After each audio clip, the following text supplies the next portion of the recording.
Pelo sinal da Santa Cruz, livrai-nos Deus, nosso Senhor, dos nossos inimigos. Em nome do Pai, do Filho e do Espírito Santo. Amém. Meu Senhor e meu Deus, creio firmemente que estás aqui, que me vês, que me ouves. Adoro-te com profunda reverência. Peço-te perdão dos meus pecados e graça para fazer com fruto esse tempo de oração.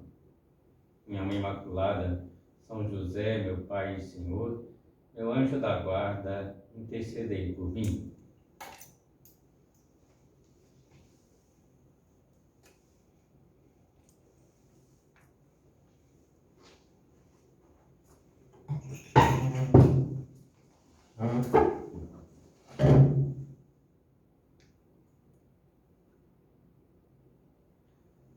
Nosso Senhor Jesus Cristo, ao se encarnar, torna-se caminho, verdade e vida. Caminho para irmos para o Pai, um caminho que conduz à santidade de vida. Verdade, que revela a Deus e o homem ao próprio homem, aquilo que nos realiza profundamente e nos torna felizes. Vida, vida a ser vivida, ou seja, queremos viver a vida de Cristo, de tal forma que Jesus viva em nós pelo amor. E Jesus vem ao mundo para nos livrar do mal, nos perdoar do pecado. E com as suas palavras, com seu exemplo de vida e principalmente com seus sacramentos, Jesus nos conduz à santidade de vida. O servo de Deus, Marcelo Henrique Câmara, tinha muito claro o ideal de santidade que Cristo propõe a todos os batizados, e ele mesmo se propôs a ser santo. Com grande simplicidade e força, dizia: a santidade de vida nos é pedida pelo Senhor. Iremos iniciar a meditação de como o servo de Deus concebia e vivia a santidade, proposta pelo próprio Jesus Cristo. Apoiando-se no relato do livro do Gênesis sobre a criação do homem, Marcelo argumentava: a dignidade humana reclama a santidade, visto que o homem é feito à imagem e semelhança de Deus, que é santo, santo, santo, Senhor Deus do universo. E explicava que esse pedido é para todos os cristãos. Leio umas palavras suas. De maneira taxativa, Jesus discursa e diz que o chamado à santidade é chamado para todos nós. Não é coisa apenas para aqueles que um dia serão objeto de um processo de canonização ou beatificação. Não. É para todo e qualquer cristão, para todo aquele que crê e confessa Jesus Cristo como seu Senhor e Salvador, alimentando-se da graça que brota dos sacramentos da Igreja e, de maneira fiel, trata de fazer com que a sua vida transpareça a presença de Cristo. Continuo com suas palavras. Todos são chamados, ainda que grandes sinais, nós poderíamos dizer sinais extraordinários, apenas se manifeste a alguns. Manifesta-se assim o dom gratuito feito a todos. Como podemos observar, o Marcelinho havia também lido e assimilado muito bem os escritos de São José Maria, em que o fundador do Opus Dei recordava a frase de Cristo dita a todos que o escutavam: sede perfeitos, como o vosso Pai Celestial é perfeito. E a de São Paulo: esta é a vontade de Deus, a vossa santificação. Uma perfeição, claro, que não é absoluta, pois nunca seremos perfeitos como Deus, mas uma perfeição do amor, daqueles que procuram ser bons filhos de Deus, fazendo as coisas com a maior perfeição possível, dentro das suas circunstâncias e limitações de tempo, de talentos, procurando fazer tudo por amor a Deus, dando o melhor de si a Deus e aos demais. Dona Leatrice comentava a respeito do seu filho Marcelinho. Ele tinha uma necessidade muito grande de ser perfeito. Perfeição no sentido humano. Eu acho que ele queria ser uma pessoa completa, para poder passar isso para os outros, para poder ajudar. Essa era a busca dele. A busca dele era o bem-estar do outro, a ajuda, levar algo de bom para alguém. Podemos dizer que nele se realizava a bem-aventurança enunciada por Cristo. Bem-aventurados os que têm fome e sede de justiça, pois serão saciados. Como justiça, no vocabulário bíblico, equivale à santidade, podemos dizer que são bem-aventurados os que têm fome e sede de santidade, como ocorria com Marcelinho. Quando o servo de Deus, Marcelo Câmara, estava sendo velado imediatamente antes do seu sepultamento, uma colega do Ministério Público se aproximou do seu caixão e comentou: o Marcelo fazia tudo bem feito. A mesma frase que disseram do próprio Jesus Cristo no início da sua vida pública. Ele faz tudo bem feito. Se aplica ao próprio Marcelo a sua afirmação sobre os bem-aventurados, entre eles São Paulo Apóstolo.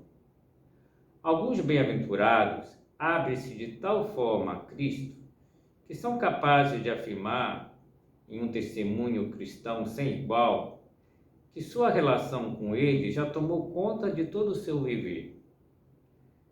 Eu vivo, mas já não sou eu. É Cristo quem vive em mim. A minha vida presente, na carne, eu vivo na fé do Filho de Deus, que me amou e se entregou por mim. E sem dúvida alguma, que a afirmação da sua colega de trabalho, o Marcelo, fazia tudo bem feito, fazia referência principalmente ao âmbito do seu trabalho profissional, já que era colega de trabalho. Marcelinho santificava o seu trabalho, e foi algo que lhe encantou no espírito do Opus Dei e que ele encarnou profundamente na sua vida. Esse espírito está resumido nas seguintes palavras do fundador do Opus Dei: o que sempre ensinei desde há 40 anos é que todo trabalho humano honesto, intelectual ou manual deve ser realizado pelo cristão com a maior perfeição possível, com perfeição humana, competência profissional, e com perfeição cristã, por amor à vontade de Deus e a serviço dos homens. Porque feito assim, esse trabalho humano, por mais humilde e insignificante que pareça, contribui para a ordenação cristã das realidades temporais, a manifestação da sua dimensão divina, e é assumido e integrado na obra prodigiosa da criação e da redenção do mundo. Eleva-se assim o trabalho à ordem da graça. Santificando-se, converte-se em obra de Deus.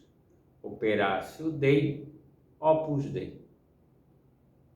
Uma santidade que não precisa ser ruidosa ou aparatosa, mas simples e concreta. Esse era o segredo da santidade proposta por São José Maria no livro Caminho. Queres de verdade ser santo? Cumpre o pequeno dever de cada momento. Faz o que deves e está no que faz. Cada um cumpre a sua missão no mundo, colocando seus talentos para corresponder à vocação que Deus lhe dá. Uma vocação à santidade, uma vocação à oração, vocação ao apostolado na família, com os amigos, na sociedade como um todo.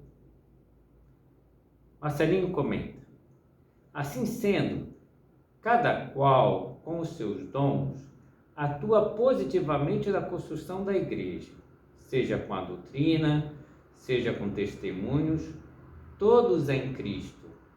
Cada um de nós, portanto, com seus talentos, é chamado à santidade e à a edificação do reino. Gostaria de chamar a atenção para esse trecho da frase anterior, que não pode passar despercebido: todos em Cristo. Como dizia Santo Afonso Maria de Ligório, toda a santidade e perfeição de uma alma consiste em amar Jesus Cristo, nosso Deus, nosso sumo bem e nosso Salvador. Poderíamos acrescentar que esse amor leva à compenetração, à identificação com Cristo. O servo de Deus, Marcelo Henrique Câmara, se apaixonou pelos mistérios da encarnação e do nascimento de Jesus Cristo que contemplamos em cada Natal. Via nesses mistérios a declaração do amor de Cristo por nós. Colocando-se entre suas criaturas na forma tão singela de um menino, Jesus Cristo, Deus que assume a natureza humana, começa a dar o seu testemunho de amor pela humanidade. Esse mistério permite que nós, homens, nos tornemos filhos de Deus, visto que o Filho de Deus se fez homem. Passamos a ter intimidade com a Santíssima Trindade. Assim podemos participar de todos os mistérios de Deus, como bem explica o Marcelinho. Mistério que dividiu a história. Mistério que atua em minha vida e na tua vida. O mistério da redenção que se dá pela ação do Filho e o mistério da santificação que se dá pela ação do Espírito. Vê-se, portanto, que o Espírito de Deus doa-se a nós e nos transforma, nos dá noção da filiação divina. É por ele que dizemos a Deus Pai, Abá, Paizinho. Doando-se a nós, doação que implicou um custo elevadíssimo, a partida de Cristo, mediante a morte de cruz, ele orna a nossa existência com dons preciosos. Marcelinho vê na imensa humildade do menino Jesus a sua bondade, movida pelo seu infinito amor. E ele comenta: esvaziar-se. Imagine o infinito tomando uma forma finita. Imagine o Todo-Poderoso assumindo a fragilidade de uma criança. Imagine aquele para quem todas as coisas foram feitas, acomodado na simplicidade extrema de uma manjedoura. Bondade tamanha, por amar até o extremo, só poderíamos mesmo encontrar em Deus. E percebe que esse aniquilamento se dá por sua infinita misericórdia, por querer salvar os homens. Ele comenta: quão grande é o amor de Deus! Perfeito em si mesmo, assume a forma humana, bem como muitas das suas decorrências, nossas necessidades, doenças, sofrimentos, lágrimas, para nos resgatar de nossas profundas imperfeições. Cristo, que não tem pecado, toma sobre si o peso dos pecados dos homens para redimir-nos deste mal. Em uma palestra, Marcelinho comentava: Deus verdadeiro e homem verdadeiro, participante da natureza humana e divina simultaneamente. Jesus Cristo veio divinizar a humanidade e derrotar justamente aquele mal que nos aflige e não o aflige. Veio o seu Cordeiro de Deus que tira o pecado do mundo. E vê a profunda relação que há entre a encarnação de Cristo e a sua paixão. Cristo veio à Terra para padecer e assim manifesta o seu amor extremado. Jesus Cristo na manjedoura e no Calvário. oferta provas irrefutáveis do seu amor sem fim. E daí tira a seguinte conclusão: deve ser por todos amado, adorado e glorificado. Deus nos amou primeiro e por isso devemos amá-lo, devemos corresponder a tanto amor. E o servo de Deus Marcelo Câmara tira consequências práticas desta realidade. A primeira conclusão é de cunho apostólico. Antes de mais nada, é preciso falar para os homens a respeito do amor de nosso Senhor. É o amor que nos leva a crermos nele, a nos entregarmos a ele, a reconhecermos nele o princípio e o fim da nossa existência. A segunda conclusão diz respeito à vida moral. Em verdade, o ensinamento moral só ganha sentido em nossa vida quando nos deparamos com o grande amor de Deus. A sua biógrafa, Maria Zouê, também salienta como essa realidade repercutia também na sua vida de oração. Ela comenta: Marcelo foi nutrindo o desejo de estar a sós com o Senhor ao longo do seu dia, em meio a tantas tarefas da sua rotina diária. Desejava crescer no amor, ter mais presença de Deus. As práticas espirituais a que se propôs e que fizeram parte em maior ou menor intensidade da vida dos santos reconhecidos pela Igreja, tornaram-se o local do encontro com alguém que se ama, fonte da paz e da alegria que ele irradiava em meio às ocupações comuns. O compromisso com o seu plano de vida espiritual era uma questão de amor, de querer e de necessitar estar com o Mestre, momento de esvaziar-se de si mesmo para encher-se de Deus. O amor de Deus e a necessidade de correspondência a esse imenso amor são contemplados especialmente pelo servo de Deus no tempo do Advento e do Natal. Já que estamos nessa época do ano, permitam-me também recordar suas palavras a esse respeito. Há um lugar especial no qual Jesus quer ser acolhido, sendo que o Advento e o Natal são sempre propícios para fazermos memória disso. No coração de cada homem, independente das suas qualidades, condição social, raça, língua, Jesus quer estabelecer morada no nosso coração.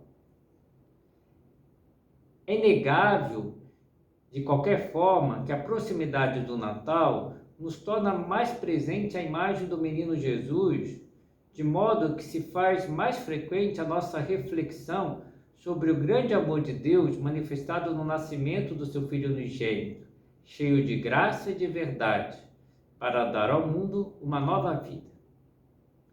E seguindo o exemplo de São José Maria, nessa época do ano, o servo de Deus também procurava percorrer a pequena via, o caminho da infância espiritual. Meditando no Natal, procurava pôr em prática os conselhos dados pelo fundador do Opus Dei no livro Santo Rosário, que vou ler agora. São José Maria dizia: hei de contar a esses homens um segredo que muito bem pode ser o começo desse caminho por onde Cristo quer que andem. Meu amigo, se tem desejos de ser grande, faz-te pequeno. Para ser pequeno, é preciso crer como creem as crianças, amar como ama as crianças, abandonar-se como se abandonam as crianças, rezar como rezam as crianças. Faz-te pequeno, vem comigo. E esse é o nervo da minha confidência. Viveremos a vida de Jesus, Maria e José. E por fim, São José Maria aconselha: não tenhas receios se ao meditares por tua conta te escapam afetos e palavras audazes e pueris. Jesus quer isso mesmo. Marcelinho vivia à risca esses conselhos. como notamos nas suas ternas e pueris palavras sobre o nascimento do Filho de Deus em Belém, que leio agora. Jesus nasceu. Mas vocês já pararam para pensar nisso diante do presépio? Não percam tempo, entre na gruta de Belém e peçam bem abusados a São José e a Santa Maria para pegar o menino no colo. Eles são bondosos e, ao verem o amor de vocês, a intimidade que vocês têm com o menino, deixarão com muita alegria. Então, após acomodar o menino com maior carinho, mas que carinho com ele, digam bem baixinho, talvez com uma lagrimazinha nos olhos, o quanto vocês o amam, o quanto vocês o querem, e que se não fosse ele, o que seria da gente? A quem iríamos, santo menininho? Ao chegar os pastores, expliquem tudo direitinho, que vocês estão com São José e Santa Maria a cuidar do bebezinho, e ensine a ele aquele canto, uma cantiga para dormir, pois o menino está cansadinho, descer do céu dá algum trabalho, não é mesmo? E cantem devagarzinho, com amor de irmãozinhos, ao irmão pequenininho que nos veio salvar. Peçam ao menino segredando em seu ouvidinho, que quando ele ficar grandinho e já for um doce passado essa noite tão feliz em Belém estrelada, que ele se lembre, ao menino tão sabido, dessa nossa amável visita de Natal. Esse amor tão afetuoso do Marcelo Câmara a Jesus também era um amor efetivo, que o levava a querer cumprir esmeradamente a vontade de Deus Pai. Como Jesus, que com a sua vida dizia: eis que venho fazer com prazer a vossa vontade, Senhor. E são palavras do Marcelinho. Deus nos pede para que cada um de nós, de maneira simples, sem reservas, sem limites, de maneira integral, nos alinhemos àquilo que Ele espera de cada um de nós. E no fundo, meus santos, o que Ele espera de cada um de nós é que sejamos felizes. E o caminho que Ele nos propõe é esse, um caminho de felicidade que passa pela realização na nossa vida da vontade dEle, para que a nossa vida se misture, se confunda, mantenha a comunhão com a vida dEle. E a santidade, além de ser vista como correspondência ao amor de Cristo, também é vista como ação de Deus na nossa alma, que nos santifica pelas graças que nos concede. Não se trata tanto de uma luta voluntarista pela santidade ou pela perfeição, mas deixar Deus agir em nós. Dele nós recebemos graça sobre graça. E como Marcelinho tinha isso claro, nós contamos com a graça. A graça é a força que vem de Deus e nos permite nos assemelharmos a Ele, nos permite vivermos aquela vida que Ele espera de nós, nos permite observarmos a fé, é dizer, tudo aquilo que devemos crer e, através da nossa crença, transformar em nossa existência, em nossa vida. E o Marcelo vivia apoiado na graça de Deus, procurava a santidade confiando na graça. Eu tenho vivido da graça do meu Deus. Não dá para explicar qualquer progresso no campo da moralidade, não dá para explicar qualquer progresso no campo da oração, não dá para explicar qualquer progresso no campo das nossas relações interpessoais, se não for através da graça divina. Nessa meditação, começamos a refletir na concepção e na fome e sede de santidade do servo de Deus Marcelo Henrique Câmara. E continuaremos refletindo sobre o mesmo tema na próxima meditação. Pedimos, no final dessa meditação, a Nossa Senhora que pôde contemplar extasiada o rosto do Filho de Deus no Natal e seu Filho, que nos ajude a mergulhar no seu amor, como Marcelo Câmara mergulhou, e que nos leve a contemplar o seu amor e a querer corresponder a tanto amor pela busca da nossa santidade pessoal, contando com a graça de Deus.